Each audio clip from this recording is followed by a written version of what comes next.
Yo, what's going on, everybody? Welcome back to the show, the podcast. How's everybody's weekend? How's everybody's life going? Season 3 coming in hot this week on Friday. However, I really have no information about it to talk about it. Everything has already been discussed that I know at this point. I am recording Monday evening, 6:21 p.m. Eastern Time. It is right now. And we have been given nary the information. No more information has been given other than the dev blog, which, as I established in the last time we talked about it, I'm a fan of dev blogs. So that was good, but we're kind of just left in the dark now. I imagine news will start trickling out either later in the day on Tuesday, worst case, early Wednesday morning. So what are we talking about today, you ask? It is Tuesday, after all, and the show, the podcast, the MLB The Show podcast, by the way, that you should be listening to, comes out every single Tuesday. YouTube, Spotify, Apple Podcasts, SoundCloud, if you're a SoundCloud fella or lady. We're going to today talk about some scientific research I conducted. Incredibly scientific. I had a white coat on and everything. I went through the entire Legends roster in MLB The Show 24. Legends only. This does not include current day players getting flashback cards. And I divided them up based on their baseball reference pages about what teams they played for in their major league careers. And that has further informed what we sort of already knew, is that some teams get a lot more love than others.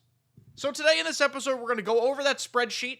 I'm going to put the spreadsheet on the screen in a second, and I'm going to link the spreadsheet, either in the description or in the comments somewhere, because it's available for you guys to see. You guys can't edit it, but you could see it. So we're going to talk about it. Observations, findings, etc., etc. So let's do that. We're going to hit this button, and as I set this up, technology is a beast thing. Thank you guys for being here again. You guys know I appreciate you very much. And boom. Okay, so I'm pretty positive you can see this wonderfully. As you can see, this is the MLB The Show 24 Legend tally.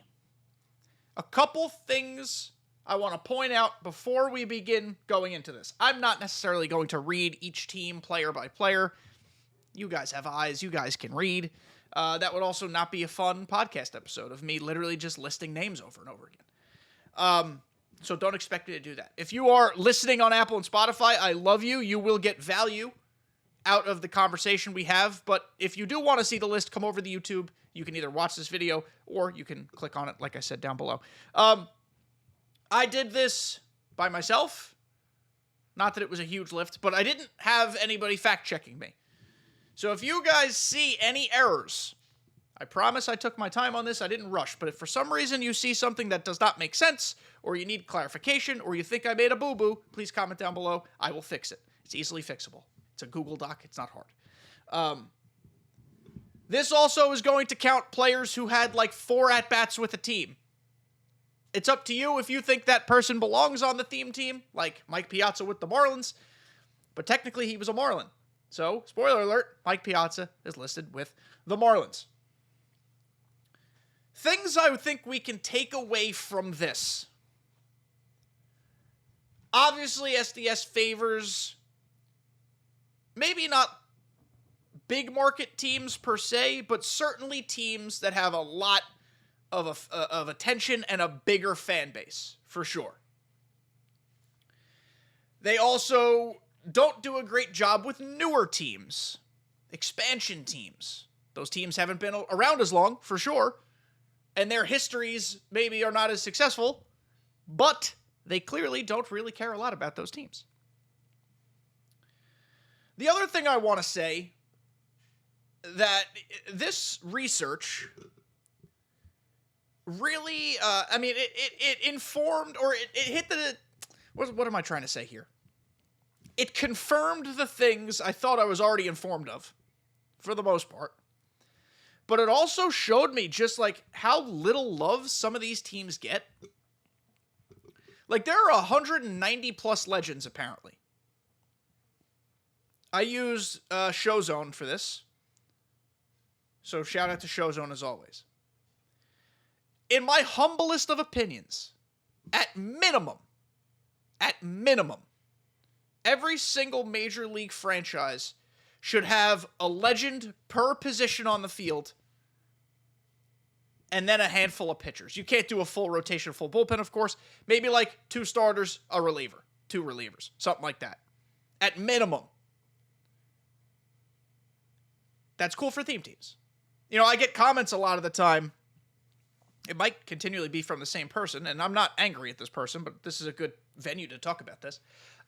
Nobody uses theme teams. Like theme teams.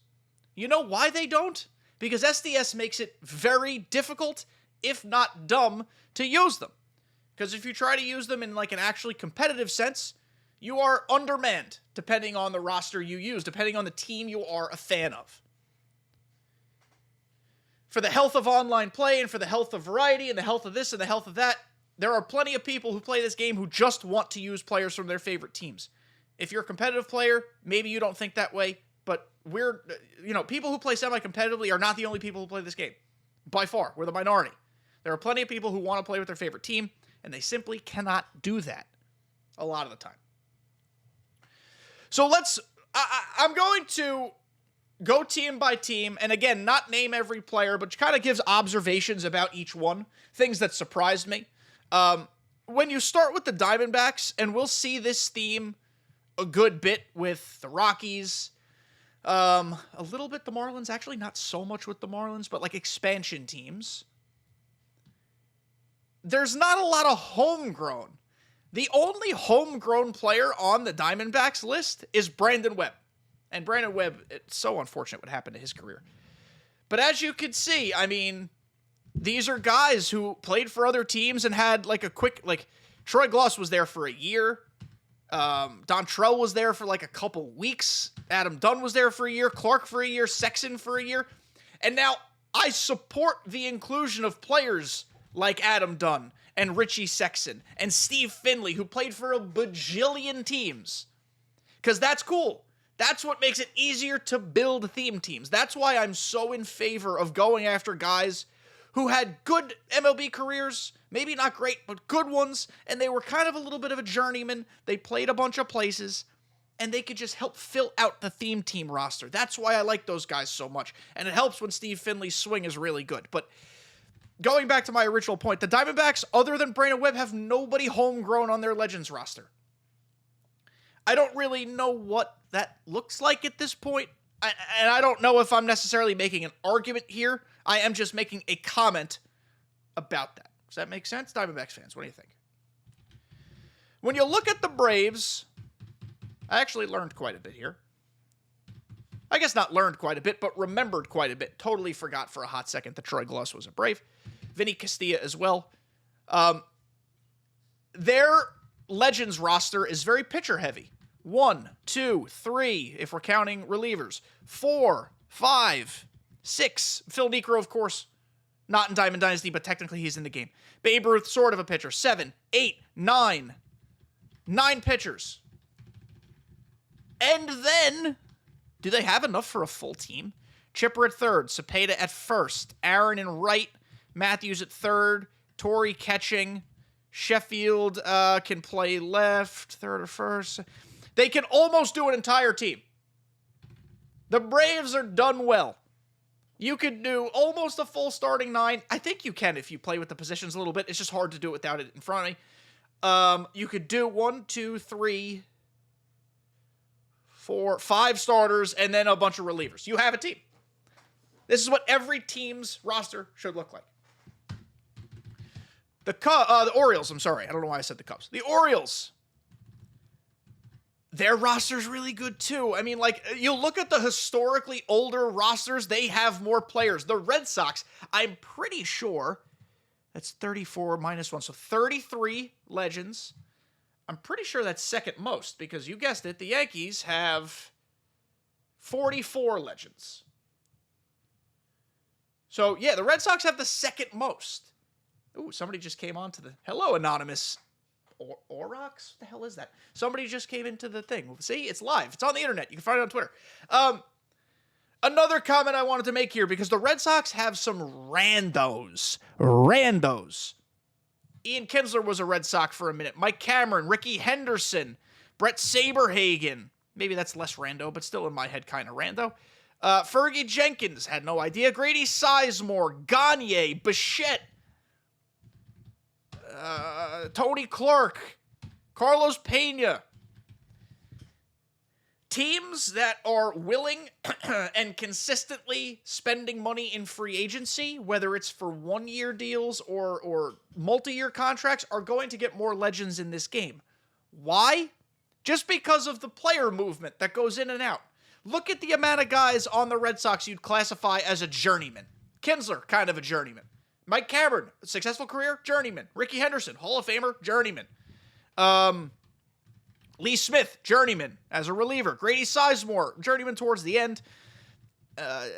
Plenty of guys here. Tony Clark on a bunch of teams. Pena, a bunch of teams. Andrew Miller, bunch of teams. Beltre, even though he settled himself in Texas, you could argue sort of kind of a journeyman a little bit. Teams that move roster pieces around and spend money will inevitably have more players. Same goes for the Cubs, who have a bunch of fellas. I also learned that Ralph Kiner was on the Cubs briefly while doing this. I learned a lot during this exercise. It was quite interesting. It's just going to be the nature of it. You see teams like the Red Sox and the Cubs that spend money. The Yankees, the Angels, the Dodgers, though I was kind of surprised the Dodgers didn't have more. We'll get there. They're going to have more legends. Curtis Granderson, a guy who was, generally speaking, pretty sought after as a free agent. Maybe less so after... he kind of was, especially for a clubhouse guy, as a leadership guy. He changed teams a lot.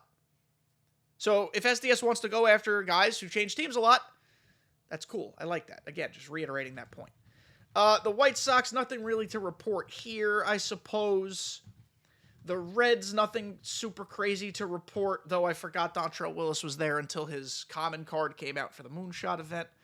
And then there's the weird guys, right? Jerry Hairston Jr., weird card. Weird player we don't need the rights to. Tony Tarasco. It was a ha-ha funny when they had his rights this year.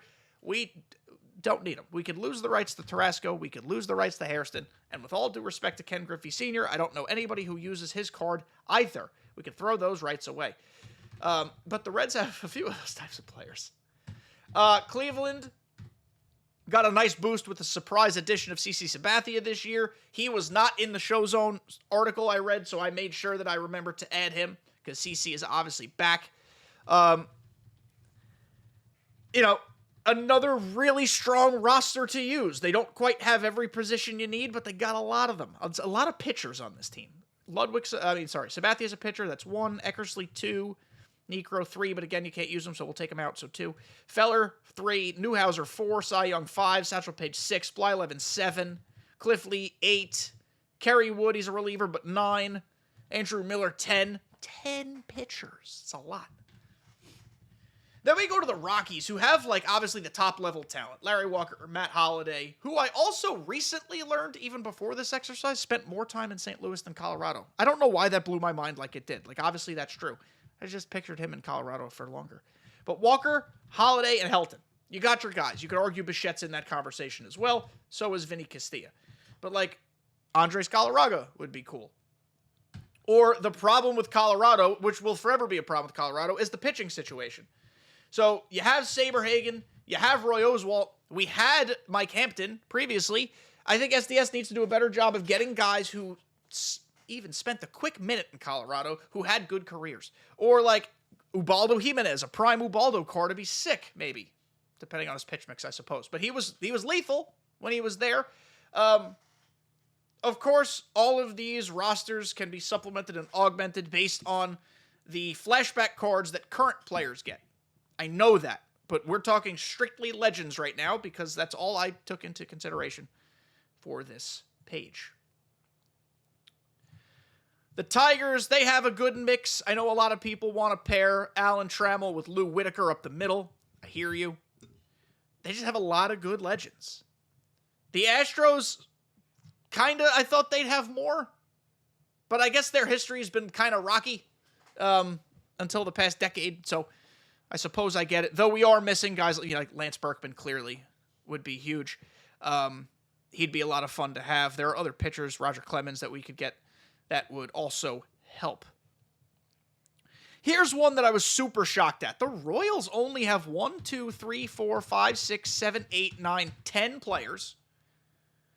And the only ones I'd classify as like Royals are Gordon, Brett Saberhagen, I suppose Raul Ibanez, probably not even Raul Ibanez, probably not even Johnny Damon. They've got like 3 of their 10 guys are like Royal, like through and through. There has to be a mix of like, yes, we want the guys who played a bunch of teams, right? As I've said a couple times already, because they will help fill out the Legends roster. But you also have to have like franchise cornerstones. The Royals don't have the franchise cornerstones. How long have the Royals been around? When were the Kansas City Royals founded? Let's see.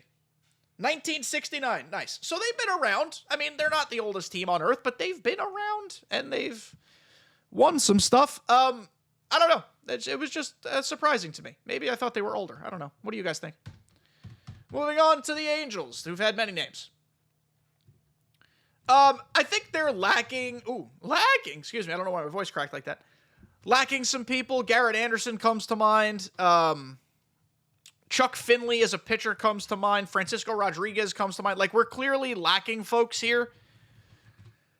The Angels have, like, a decent roster, but it also is, at the same time, not super exciting outside of Guerrero, if we're being honest. Like, you know, KREW cards are fun. I like using Rod KREW. Nolan Ryan can be a thing. But, like, a lot of these cards are just whatever, where these players are just, like, they need a little more punch. And let's talk about the Dodgers, because I said I thought they'd have more, just because they've been around forever. I was surprised that they have fewer than the Mets. They have the same number. No, they have 1 more than the Cubs. They have less than the Red Sox, less than the Yankees. About the same as the Rangers. Like, I just kind of thought they'd have more. You know, and a lot of their guys, again, were just folks who were there for a brief bit. Chase Utley, Ricky Henderson, Jim Thome, who I forgot was a Dodger. Eddie Murray wasn't there for too long. Marichal apparently was there for a hot sec. Eric Davis. Like, a lot of... Granderson was there at the end of his career for a year. Same with Rollins. Konerko began his career there, but was there for like 8 games or some shit. Not 8 games, something like that. Harrison Jr. again, whatever. Like, a lot of guys who just don't bleed Dodger blue. Like, let's get Matt Kemp. Andre Ethier had a decent career.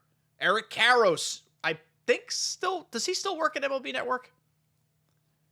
Eric Karros, I believe, maybe does play-by-play or color commentary for possibly even the Dodgers. But he'd be cool to have. Eric Karros, I think, had a 6 season one year, and I believe he was a Rookie of the Year. A lot of guys, they have a ton of history. So SDS, if you're listening, and I know sometimes you do, if you don't already have this list in your databases on the home front, feel free to save this. Because in a perfect world, we'd try to balance this list out by a lot. So let's talk Marlins. You know, for the Marlins' history, I think they actually have a pretty good team here. You know, it's helped out by people who moved around. Nen, Hoffman, Pudge, Tim Raines, Cameron, Piazza again for 4 games, Andre Dawson. But then, like, Gary Sheffield... If you look at Gary Sheffield's career page is wild. A borderline, you could argue, probably should be Hall of Famer, who played almost everywhere, and it didn't occur to me that he played his most seasons with the Marlins. Just thought that was fun. Gonzalez was there, Delgado, Grandy, like a lot of guys. This is a good roster. But some other rosters are just completely ignored. They give no care to them. Let's talk Brewers. There's a person in the comments who is a big Brewer fan, and he says all the time that the Brewers get slighted. I think the Brewers do get slighted in terms of live series players getting flashbacks. I don't think they get slighted a ton on Legends. I would argue they're probably about the median. Doesn't mean it can't be better. Everything can always be better. I'm not saying to, just be thankful and shut up. Never would I say that. But the Brewers do have decent Legends if you look at who else played for the team. So, there's another comment to make here, I suppose, and we should make that.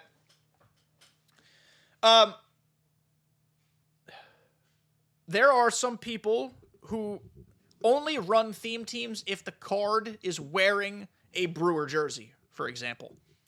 Not if, like, CC Sabathia, who played on the Brewers, is a Yankee card. It's fine. It's your prerogative to play the game however you want. I do think that opens the door, because obviously captains only boost the players on the teams that the captain is representing. I do think SDS should either come up with a mode or come up with some types of captains that, a player's card maybe should just list every team he played for, and then he can be boosted by whichever captain of one of those teams. So you can have actually more variety, because then you'll have value or the ability for a Brewers team to use CC, because he hasn't gotten a Brewers card. To use Don Sutton, Hank Aaron, Jim Edmonds. Totally forgot he ended his career in Milwaukee. Gagne was there. Bichette was there. Granderson was there. Dibble was there. Jerry Hairston. Richie Sexton. I think he has a Brewers card. Or two. But you know what I mean. So the Brewers get some decent stuff, but I do think captains maybe should be tuned a little bit. Or eliminated entirely. If I had my way. To make things more fun.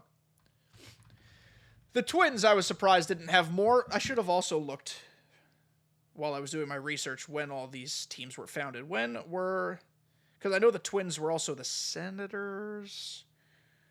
The Twins were founded in 1901, and that was way back as the Washington Senators. So you're telling me, from 1901 to now, the Twins have 1, 2, 3, 4, 5, 6, 7, 8, 9, 10, 11, 12, 13, 14, 15 legends? That's it? They used to have Walter Johnson, lost his rights. Nobody really used them, but still, would have been nice to have him. And so many of their legends are like recent adjacent. Rod Carew being an exception. Molitor was like recent enough, I suppose. Killebrew not, a while ago, obviously. Minoso a while ago. Oliva like in the middle. So a lot, I don't know. The Twins roster was underwhelming. I was kind of surprised. Let's move over and talk about the Metropolitans. I mean, just another team like the Yankees, like the Red Sox, A, that's popular, and B, that shuffles its roster. You shuffle your roster, you're inevitably going to have more players on these lists. That's just the nature of it. That's not me making a statement or taking a stance. It's a fact. Pedro Martinez, free agent signing. Tom Glavine, free agent signing. Mike Cameron, Eddie Murray, Ricky Henderson. I think Gary Carter was a free agent signing, but he was traded or something. He became a Met. Look at all these guys who moved teams. Sheffield, Delgado, Granderson, Bay, Johan. Tons of fellas. A fun roster. I do think they can make a full team, too. Third, center, outfield, first, catcher, center field, a bunch of pitchers. Jesus Christ. Another outfielder, catcher, third, first. He could play anywhere. Same for Sheffield. Delgado can catch and play first. Granderson, outfield. Ironically, we don't have a shortstop, I don't think. Unless Tony Tarasco has a secondary of shortstop. Or we play David Wright at shortstop. Either way. Fun roster. All right, the Yankees. Let's talk about the elephant in the room, right? The Yankees have 44 legends based on my count. Head and shoulders above the rest of the teams. The Yankees got a lot of love this year. Specifically this year, they get love just about every year, but specifically this year with the Derek Jeter storyline, adding a bunch of legends in. Derek Jeter being on the cover the year before was helpful as well. I can't complain as a Yankee fan, and I'm not going to. But again, I just want to point out a few of the randos that made stops in the Bronx, because it helps explain some of it. Bet you didn't remember Pudge Rodriguez was a Yankee for a little bit. So was Matt Holliday. Tim Raines was there for a few years as well. Lee Smith was there, I think, for half a season, if I recall. Granderson, of course. David Justice only there for a year and a half. Or maybe it might have actually been about a year, because I think it was deadline to deadline. I think. Youkilis was there and terrible and hurt, I think. Roberts, the end of his career. Leiter started and ended his career with the Yankees, but hardly made an impact there. Tony Clark was there a year. Mike Lowell started his career with the Yankees. Jerry Hairston, 2009 World Series winner. Shout out. Ibanez, Raul is cool. Like a lot of randoms. Richie Sexton, random year. Tony Tarasco, random year. Lot of rando guys. The Yankees, as a franchise, philosophically love taking random shots on washed up people. That's why they have a lot of these guys on their legend roster. Just pointing out a fact. This might be the same sentiment for other teams as well. I know the Orioles had the wheel of revolving old DHs. I think the A's did too. The Blue Jays had a bunch. There were the years when like Frank Thomas, Jim Tomei, Vlad Guerrero, Sammy Sosa, Mike Piazza were just hopping around. The Yankees do that a lot. Travis Hafner, he's not in the game anymore. He was a Yankee for a hot second. They just do it. So that just explains some of it. But yes, the Yankees get a ton of love. It's because there's a lot of Yankee fans. You can judge that however you'd like. But I'm a real one. I've been one for my entire life. The Athletics. Fun roster, cool roster. I'm curious what the upcoming future of the A's has to do with what their legend makeup looks like. Are they going to go after more Athletics players? Are they going to leave it alone? I don't know. It might not even matter. I'm just spitting facts or spewing nonsense now. The Philadelphia Phillies. I was also surprised they don't have more. I don't know why. I thought they'd be up there. Maybe it's just because recently they've been so good that it's kind of like skewing my worldview of the Phillies. But, I mean, their roster's fantastic. They've got a lot of guys. I'm pretty sure they can fill every spot. Do they have a catcher? I don't think they do. They don't have a catcher. Carlos Ruiz, where you at? Call Chooch. Right? That's what they called him. Pirates fans. Pirates fans, I'm so sorry. I think you have the fewest. Next to... No, you don't. You're close to the fewest. You're probably like fourth or fifth fewest. Pirates fans, your franchise is old. Old as all hell. When were the Pirates founded? Let's see. When were the Pittsburgh Pirates founded? 1882. You have 11 legends. And one of them is Ryan Ludwig, and another one is Rich Gossage. Another one is Burt Blyleven, another one is Justin Morneau. So really you have like 7 actual players who made semi-prolonged impacts on your franchise. What the hell? Pirates fans? Need more players. Need more players, simply put. It's not your faults. I was just flabbergasted they don't have so few. They have so few, and it's sad. The Padres, I was also surprised about the Padres that they didn't have more. I don't know how many I expected them to have, but I just figured because they're in SDS's backyard, they'd be like, playing favorites a little bit. And a lot of the Padres are like journeyman guys. Kinsler wasn't there a long time. Cameron, Ludwig, Henderson, Piazza for a minute. Ozzie Smith, you never think about as a Padre. Gossage was a journeyman. Edmonds finished his career towards the end there. McCovey, you never think of that. Jason Bay. Jason Bay was a Padre? Did I put him in the wrong spot? I don't think I did. I might have to double check that one. That seems weird, but he might have been. Jerry Hairston, again, he was a Padre. Rich Aurelia, John, like just a weird collection of players. The San Diego Fathers have good representation, but weird representation. The Gigantes also thought they'd have more. I won't lie. Bonds would obviously help, but they really only have, like, in terms of top-level Giants legends, they have Willie Mays, Marichal, McCovey, Monty Irvin, Matt Cain, if you put him in that category, and that's it. We need Lincecum. Bonds would be cool, never going to get him. But you need Tim Lincecum, Buster Posey, like, guys who made impacts during the World Series years. That's who you need. Mariners fans, man, we got to help you guys out, too. Not a good collection of guys. Just the same guys I keep saying for every other team. Ricky Henderson, Mike Cameron, Jason Bay, Ken Griffey Sr. Guys who played everywhere. Richie Sexton. We got to work on that. Cardinals roster's good. Cardinals are one of the oldest teams. They're a nationally very favorite or very popular team as well. Very favorite. What the hell am I saying? Do you have a catcher? I don't think so. Probably just time to get Yadier back.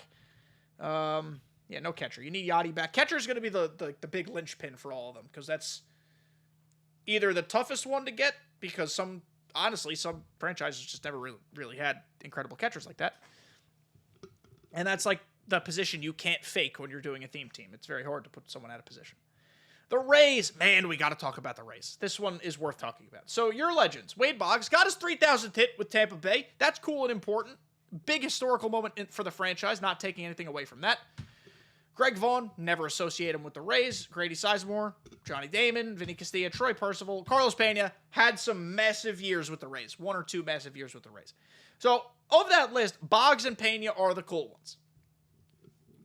The Rays are a newer franchise. As I said up front, SDS has not done a great job of, like, getting homegrown players from the newer expansion teams.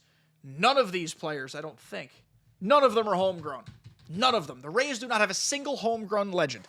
So it is time to go get a BJ Upton. It's time to go get a Carl Crawford. Get guys from that era. I don't... James Shields was not homegrown in Tampa Bay, was he? Either way, I associate him with, like, that era of the franchise. They used to have Fred McGriff. He's not homegrown either, but they used to have Fred McGriff. He'd be nice.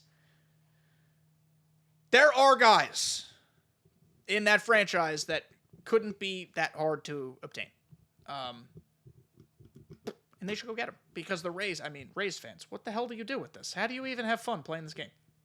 What the hell's this? We got to get you there. The defending champs, the Rangers, Tejas. Here's your revolving door of old DHs. Guerrero, Sosa. That might have been it. But it was just fun to mention them again because it reinforced my previous point. Pena was apparently there. Jerry Hairston again. There goes that man again. Then the Blue Jays, stunned, actually, that they didn't have more. Thought they would. Joe Carter leaving the game this year hurts, but no one used Joe Carter anyway. And I think Roberto Alomar having some legal issues also hurt his case there. Or I don't know if it's legal issues or just, like, claims. I don't want to get into the legal/political stuff. That's not what I'm about. But I know he's been in the news previously. So, that hurts. But I just kind of thought a franchise like the Blue Jays that has had success in the 90s and has been competent for the last 5 to 8 years, probably more than like 8 to 10 years, just thought they'd have more.